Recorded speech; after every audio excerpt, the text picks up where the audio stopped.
आपको पता है अमेरिका आने के बाद मैंने सबसे ज़्यादा क्या मिस किया है? हेल्प। घर के काम काज में हेल्प, यानी मेरी काम वाली। यहाँ पर आपको ऑफिस का काम भी खुद ही करना पड़ता है और घर का सारा काम भी आपको खुद ही करना पड़ता है।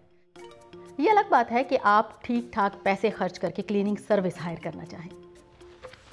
अमेरिका में चूंकि लेबर बहुत महंगी है, इसीलिए अमेरिका की तकरीबन 10% आबादी क्लीनिंग सर्विस हायर करती है।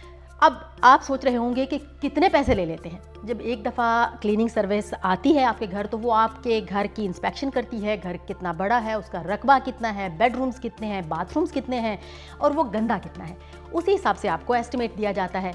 तो अगर तो घर छोटा है तो वो 40,000 रुपये तक एक दफ़ा क्लीनिंग के आपसे चार्ज कर सकते हैं, लेकिन अगर आपका घर बड़ा है और सफाई की ज़्यादा ज़रूरत है तो 1,00,000 रुपये से भी ऊपर आपको चार्ज करते हैं। और घर की सफाई के लिए जब ये लोग आते हैं ना, तो पता ही नहीं चलता कि सफाई के लिए आए हैं या आपके घर में गेस्ट आ गए हैं। बिल्कुल साफ़ सुथरे कपड़े पहने अपनी ज़ाती गाड़ी या कंपनी की गाड़ी से उतरते हैं और आके बहुत ही सिस्टमैटिक तरीके से यूँ आपका घर साफ़ करके चले जाते हैं।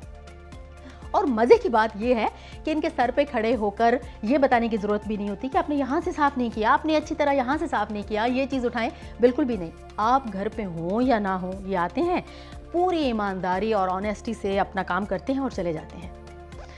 तो भाई मैं तो अपना घर का काम खुद ही करती हूँ और हाउस हेल्प को हर रोज़ मिस करती हूँ।